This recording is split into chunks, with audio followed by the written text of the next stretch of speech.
Apocalipse 2,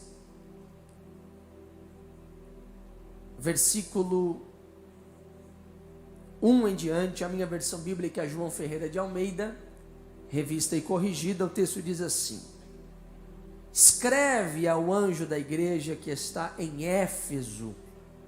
Isso diz aquele que tem na sua destra as 7 estrelas, que anda no meio dos 7 castiçais de ouro. Eu sei as tuas obras, e o teu trabalho, e a tua paciência, e que não podes sofrer os maus, e puseste à prova os que dizem ser apóstolo e não o são, e tu os achastes mentirosos, e sofreste e tens paciência, e trabalhaste pelo meu nome, e não te cansastes. Versículo 4: tenho, porém, contra ti que deixastes o primeiro amor. Lembra-te, pois, de onde caístes, arrependa-te, pratica as primeiras obras. Quando não, brevemente eu te virei e tirarei o seu lugar do castiçal, se não te arrependeres. Tens, porém, isto, que aborrece as obras dos nicolaítas, as quais também aborreço. Versículo 7, terminamos aqui. Quem tem ouvidos, ouça o que o Espírito diz às igrejas. Ao que vencer, dar-lhe-ei comer a árvore da vida, que está no meio do paraíso de Deus. Palavra de Deus. Tome o seu assento, por favor. Muito obrigado.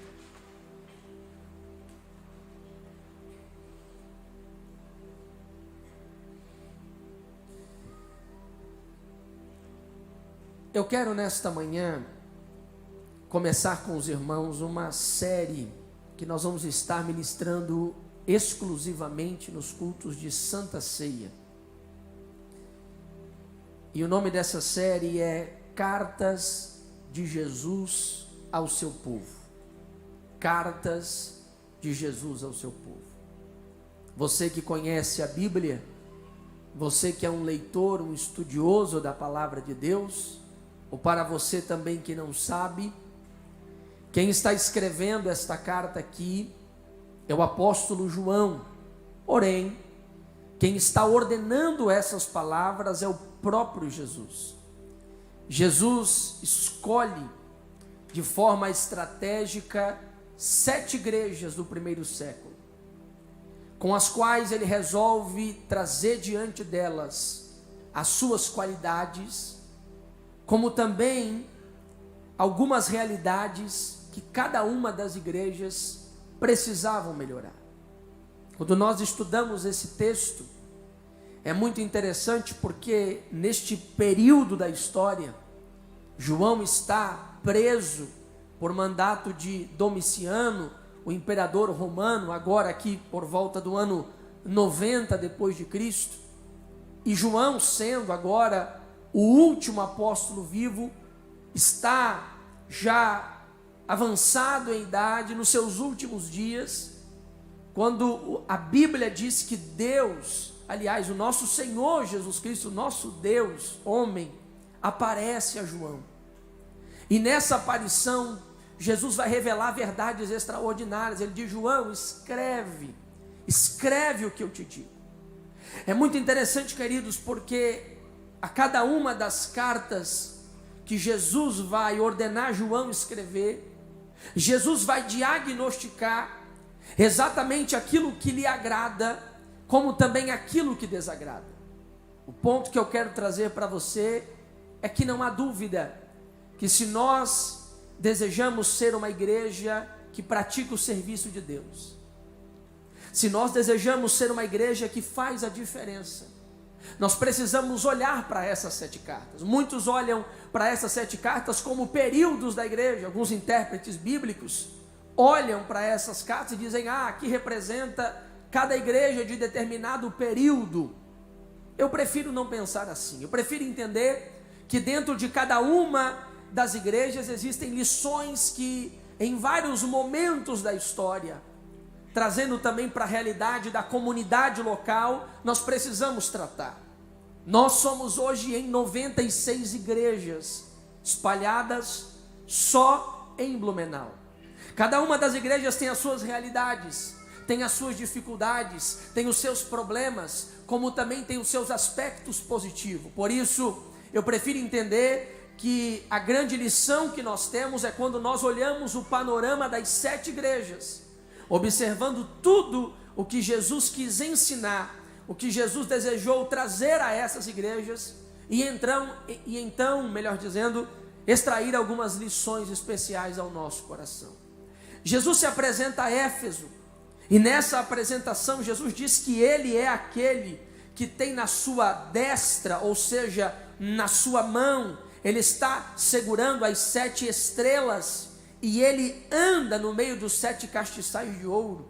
O livro do Apocalipse é cheio dessas linguagens, o livro do Apocalipse é cheio desses símbolos, e graças a Deus um desses símbolos é fácil, é simples de decifrar, porque no capítulo 1, versículo 20, o próprio Jesus explicou que as estrelas são os anjos da igreja, que por muitos aqui são entendidos de forma literal, como um ser espiritual, mas eu penso que a forma mais correta de entender é a liderança da igreja, e os castiçais são as próprias igrejas. Ele diz: eu tenho as estrelas, ou seja, os anjos da igreja na minha mão, e eu ando no meio da igreja.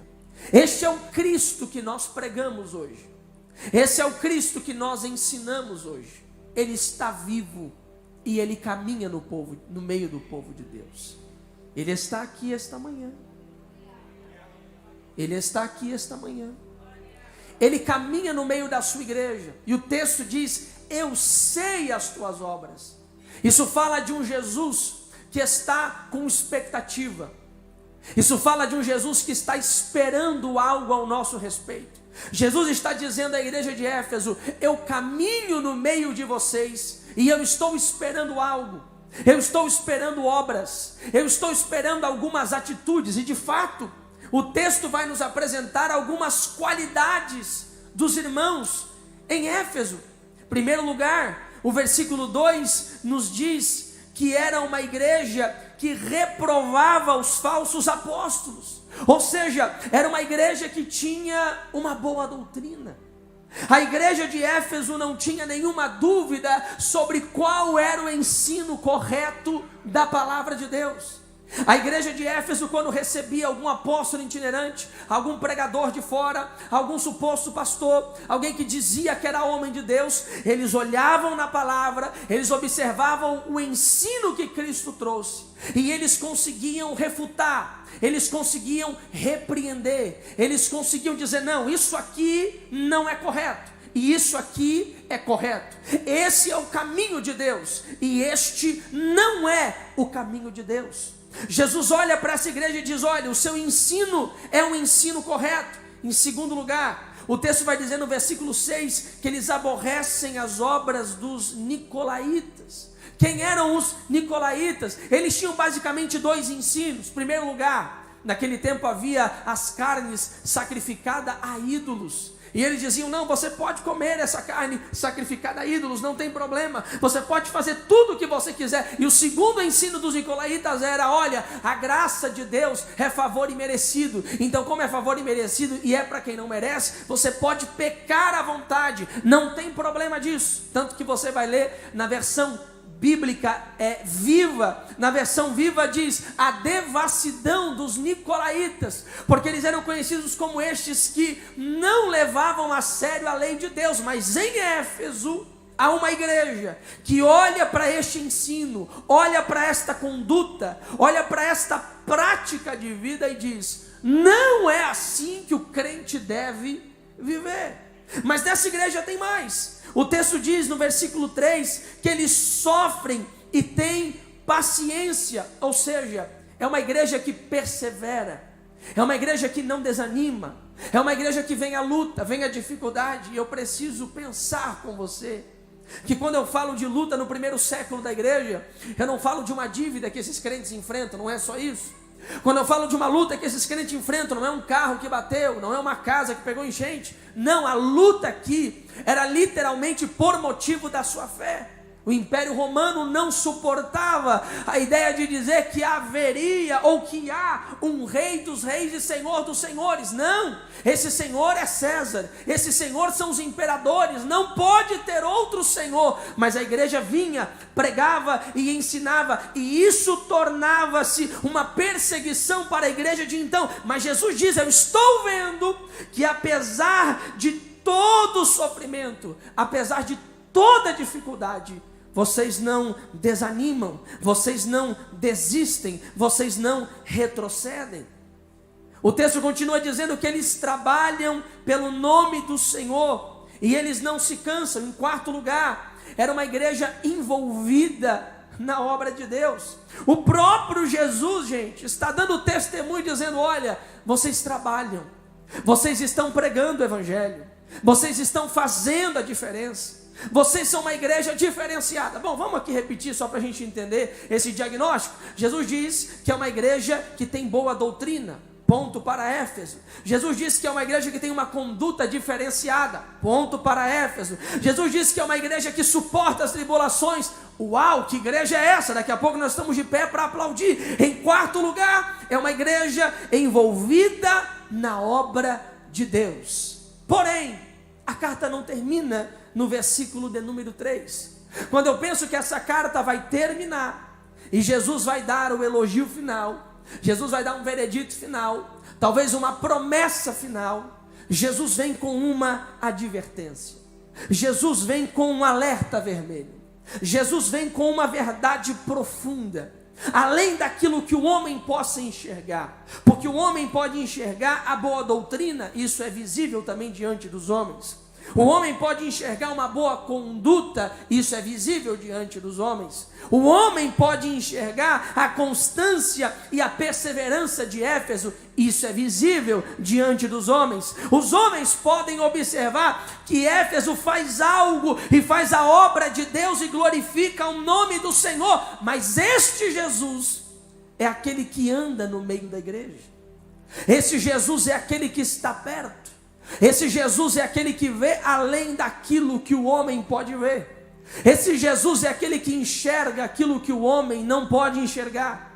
Esse Jesus é o Jesus que dá o diagnóstico daquilo que não há máquina humana capaz de diagnosticar. O texto diz, Jesus manda escrever essa igreja: tenho, porém, contra ti, que deixaste o teu primeiro amor. Jesus observa que essa igreja, apesar de todas essas características de uma igreja relevante, de uma igreja missional, de uma igreja avivada, de uma igreja que serve, de uma igreja que faz a diferença, Jesus observa que em algum momento da história dessa igreja, ela perdeu o primeiro amor. E o que é primeiro amor, gente? Quando a gente pensa em primeiro amor, a gente não precisa tanto pensar em Bíblia. A gente precisa mais pensar no nosso dia a dia para a gente entender mais facilmente a Bíblia. Onde estão aqueles que namoraram via carta? Deixa eu ver quem é raiz agora aqui. Quantos namoraram via carta aqui? Cadê? Geração Facebook, levanta a mão. Geração Orkut aí, levante a mão. Você lembra da época do seu namoro? Você lembra como é que era? Eu não sei você, querido, mas na época de namoro não tinha distância, não tinha lugar ruim, não tinha tempo difícil, não tinha hora complicada. Qualquer momento do dia era dia. Qualquer hora era o momento. Eu preciso encontrar a minha amada. Alguns aqui tiveram alguma sogra, aleluia, diga amém aí, glória a Deus. Algum sogro que disse: olha, para ver minha filha é de manhã bem cedo. Lá estava o Marcos, de manhã cedinho. Opa, vim ver a minha amada. Ela é. E aí falava: olha, temos que ir para a igreja, mas não tem como. A igreja não é que nem hoje, que está em cada canto, cada bairro, cada vila. Hoje, de Blumenau, a igreja talvez ficava a 5 quilômetros. O que o casal respondia? Não tem problema, a gente vai a pé. Porque quando a gente ama, quando a gente está nessa primeira intenção, nesse primeiro amor, nesse primeiro entusiasmo, nessa primeira vontade, meu irmão, não existe impedimento. Todo impedimento cai por terra quando você tem o primeiro amor. O primeiro amor é aquele que te move, é aquele que te leva, é aquele que te conduz. Jesus olha para essa igreja e diz: olha, vocês perderam esse primeiro amor. Quando a gente perde o primeiro amor, aquilo que era fácil fica difícil. Quando a gente perde o primeiro amor, aquilo que era motivo de prazer vira desprazer. Quando a gente perde o primeiro amor, aquele encontro que alegrava agora nos entristece. Quando a gente perde o primeiro amor, aquilo que era motivo de tirar toda a tristeza do nosso dia, agora é exatamente o motivo que traz a tristeza para o nosso dia. Em algum momento da história, a igreja de Éfeso perdeu esse entusiasmo, essa alegria, esse encantamento, esse coração queimando, esse fervor dentro de si, e a partir de agora, Jesus está diagnosticando que a obra continua, que aquilo que eles realizavam continuam, mas eles estão naquilo que a gente chama de piloto automático. E Jesus, o dono da igreja, diz: eu não vou te usar no piloto automático. Você precisa resgatar o primeiro amor. Gente, deixa eu abrir um pequeno parêntese aqui. Sabe por que muitas vezes a obra de Deus se torna pesada demais? Sabe por que o chamado é pesado demais? Sabe por que muitas vezes fazer algo para Deus está tão difícil? Tem muitas situações, mas uma delas é quando nós perdemos o primeiro amor. A gente perde aquele entusiasmo, a gente perde aquela vontade, a gente perde aquele desejo. E é um perigo para a gente quando entra nesse estágio, porque aí a gente se torna um robô. Faz porque aprendeu a fazer, faz porque tem que fazer, faz porque é desse jeito que faz, se comporta porque é assim que eu devo me comportar. Eu suporto a luta porque foi assim que eu aprendi.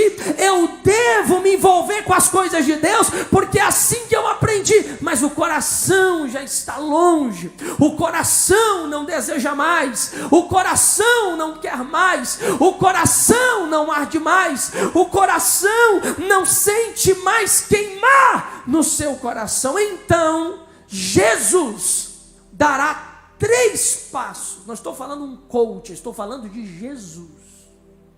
Não estou falando daquilo que achamos na internet. Eu estou lendo simplesmente o texto com você, e eu quero mostrar para você o que Jesus instrui a essa igreja para vencer esse momento de esfriamento do primeiro amor. Jesus diz assim: lembra-te, pois, de onde caíste. Primeiro passo para você voltar ao primeiro amor é você lembrar. Você tem memória de como era? Como era na sua primeira conversão? Não sei você, gente, mas você precisa lembrar. Você precisa lembrar como era quando você buscava a Deus nas madrugadas. Você precisa lembrar como era quando você marcava o dia de jejum e nada tirava isso da sua agenda. Você precisa lembrar como era quando você lia a palavra de Deus, não só na hora da mensagem que o pastor está pregando, você lia na sua casa, você comia a palavra. Você precisa lembrar. Infelizmente, queridos, tudo que o diabo quer é que você não lembre. Sabe por quê? Porque se você lembrar, você vai lembrar como é maravilhoso estar na presença dele. Tudo que o diabo quer é que você não lembre como é estar no lugar secreto, porque ele sabe que se você lembrar como é estar no lugar secreto, nada mais te atrairá além do lugar secreto na presença de Deus. É por isso que o diabo quer que você se distraia, que você pense só no presente e no futuro, presente e futuro, presente e futuro. Mas Deus está dizendo a Éfeso, e Deus está dizendo à família de Blu: lembra da tua oração, lembra do teu jejum, lembra da tua leitura da palavra, lembra de onde caíste. Será que você consegue olhar para trás e dizer que você ora mais do que você orava antes? Será que você consegue olhar para trás e dizer que hoje você tem mais fé em Deus do que você tinha antes? Será que você consegue olhar para trás e dizer que você buscava servir na família The Blue como você servia antes? Lembra.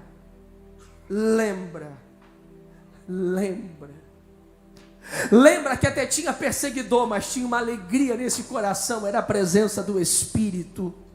Lembra que até tinha luta e dificuldade, mas você deitava no travesseiro em paz, porque estava no centro da vontade de Deus. Lembra que até tinha dificuldade, mas você tinha um sorriso no rosto, porque a graça de Deus te era o suficiente. Lembra que até o inimigo se levantava, o mal se levantava, mas você estava firme de pé. Lembra. Esta é uma manhã que o Senhor me trouxe aqui para te dizer: lembra. Segundo lugar, arrependa-te. A palavra arrependimento a gente já conhece. Família The Blue, você já ouviu muito sobre isso. A palavra grega metanoia, mudança de direção. Pastor Hernando Dias Lopes, falando sobre a palavra arrependimento, ele ensina que arrependimento é mudança de 3 coisas. Quantas coisas? Primeiro, mudança de mente. Você precisa mudar seus conceitos. Você precisa mudar suas verdades. Você precisa mudar aquilo que você está, o foco que está a sua mente. Mudança de mente. Segundo, é mudança de coração. Cuide com as suas emoções. Arrependimento é mudança de coração. Terceiro, é mudança de direção. Arrependimento é transformação de realidade, gente. Quantas pessoas que se dizem arrependidas, mas continuam nos mesmos caminhos. Se dizem arrependidas, mas continuam nos mesmos caminhos, não mudam. Isso não é arrependimento. Arrependimento é mudança de rota. Se você sabe que esse jeito que você lidar com o seu celular não te atrai diante de Deus, desinstala esse aplicativo hoje. Se você sabe que lá naquela empresa tem uma rodinha na hora do almoço que só te leva a falar de pornografia, falar coisa que não deve, falar coisa que... vai almoçar em outro lugar. Se você sabe que essa patota de futebol está acabando com o seu temor de Deus, muda a patota, meu filho. Muda. Porque se você não mudar, não vai ter mudança. Você pode dizer isso para alguém que está do seu lado? Desse jeito aí está tão desanimador que deu vontade de eu deitar aqui. Quase dormi com essa voz maravilhosa. Parecia ASMR, foi tão gostoso, gente. Vamos lá, com vontade? Tá bom, escolhe a pessoa mais bonita que está do seu lado aí. Escolheu? Agora eu vou mudar, dá licença. O Wellington Goulart, é parecido comigo. Eu vou falar para o Wellington. Se você não mudar, não vai ter mudança. Tá bom? Então, no 3 você vai falar aí. 1, 3. É mudança. Arrependa-te. Muda isso aí. Vamos lá que meu horário já foi, né, gente? Vamos lá. Terceiro. Volta à prática das primeiras obras. Oh, meu irmão. Volta à prática das primeiras horas. Mas eu vou dizer uma coisa. Eu vou perguntar uma coisa aqui. Onde é o seu lugar da oração? Você ainda lembra onde é? Ou você ora onde dá? Ah, pastor, ora onde dá, eu não sou religioso. Não, tudo bem, não estou falando de religiosidade. Para com isso, não vem com conversa. Porque hoje falar de compromisso com Deus é ser religioso. É uma coisa engraçada nessa geração. Falar de compromisso é ser religioso. Eu quero andar com Bíblia. Nossa, eu não sou religioso, eu não ando com Bíblia. Que é isso, gente? Quem disse que andar com Bíblia é não ser religioso? Quem inventou isso? Bobagem. Ser religioso é dizer e não praticar. Isso é ser religioso. Agora, se quer praticar, pratique. Você tem um lugar da oração? Pastor, eu não tenho lugar da oração. Eu sou sincero. Crie um lugar da oração hoje na sua casa. Diz, esse lugar é o lugar do meu encontro com Deus. Pastor, Deus está em todo lugar. Eu sou teólogo, eu sei, eu conheço. Deus, Ele transcende. Deus é imanente. Ai, gente, tudo bem, calma, para de causar, por favor. Mas escolha um lugar secreto. Você não escolhe um bom lugar para você almoçar, ou você almoça em todo lugar? Ou você deixa lá as quinquilharias em cima da mesa e diz assim, não, esse negócio de almoçar a coisa é cultura, esse negócio de almoçar é besteira, eu vou almoçar em cima do bacio do banheiro, aí você faz? Claro que não, gente. Você marca o lugar do almoço, você marca tanta coisa, e para falar com Jesus é do jeito que dá. Não, a partir de hoje você vai ter um lugar secreto. Diga, Senhor, esse lugar aqui é eu e o Senhor. Lembra quando você marcava o lugar? Tinha até a toalhinha da lágrima, tinha o lenço. Aliás, onde está teu lenço? Ou não chora mais? Onde está teu lenço que não derrama mais uma lágrima? Onde está o lugar secreto? John Wesley, eu ainda não tive o privilégio de ir lá, não sei se o pastor Aguiar já esteve lá na casa dele, mas disse que tem um lugar lá aonde tem as marcas do joelho, aonde o antigo patriarca orava e buscava o Senhor. Deus está dizendo, eu quero mudar a tua história, eu quero fazer você queimar de novo, eu quero te levantar de novo, eu quero tirar essa apatia espiritual de você. Isso está travando você, isso está entristecendo você, isso está diminuindo você. Por isso, volta às primeiras obras. Fica de pé em nome de Jesus. Volta às primeiras obras. Você precisa voltar ao lugar da oração, lugar do jejum. O ano só está começando. Leitura anual da Bíblia não é coisa de novo crente, é coisa de crente.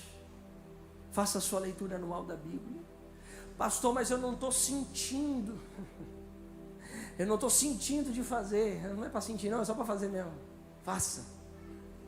Éfeso não está sentindo nada. Pelo contrário, a apatia aparentemente está bom. Porque, gente, deixa eu te dizer uma coisa. Zona de conforto é o melhor lugar para se estar, gente. Para descanso, é zona de conforto. Tão bom, por isso que o nome é zona de conforto. É sossego demais. Só que Deus não chamou, Jesus não morreu na cruz por uma igreja apática. Jesus não morreu para ter uma Éfeso religiosa, que faça para Ele, mas não faça com Ele, que faça algo para Deus e não na presença de Deus. Deus quer ter um relacionamento pessoal, tete a tete, próximo. Irmãos, a coisa mais triste, o versículo da Bíblia, na minha humilde opinião, mais triste, é aquele que diz, em teu nome pregamos, em teu nome profetizamos, e a palavra do Senhor é, apartai-vos, eu não vos conheço. Isso é triste demais. Mas onde nasce isso, gente? Em um coração endurecido, em um coração que vai perdendo o fervor, em uma chama de um coração que vai se apagando. E a primeira carta de Jesus ao seu povo é a carta a uma igreja que precisa voltar o entusiasmo, precisa voltar o ânimo. Sabe por quê? E eu termino aqui dentro do meu horário, graças a Deus. Por isso eu tenho 2 minutos. Quem está me ouvindo, diga amém. 50 anos se passaram. Jesus morreu na cruz, ressuscitou e foi. Os primeiros pais pregaram o evangelho. Quem é que pregou em Éfeso, gente? Paulo ficou 3 anos lá. Timóteo passou por lá. João, no fim de carreira, era pastor lá. Há uma geração de crentes que tinham ouvido o próprio Paulo pregar. Há uma geração de crentes, por que não dizer, que ouviram as próprias palavras de Jesus. Mas essa geração morreu. É a segunda geração. Isso me preocupa muito, porque Deus tem coisas grandes a fazer ainda no Brasil, mas há uma nova geração vindo aí. E será que essa geração está vindo no mesmo entusiasmo da primeira? Com o mesmo fogo no coração da primeira geração? Ou será que aprendemos a fazer e assim nós estamos? Esta manhã Deus nos convida, e a carta de Jesus ao seu povo é: volte ao primeiro amor.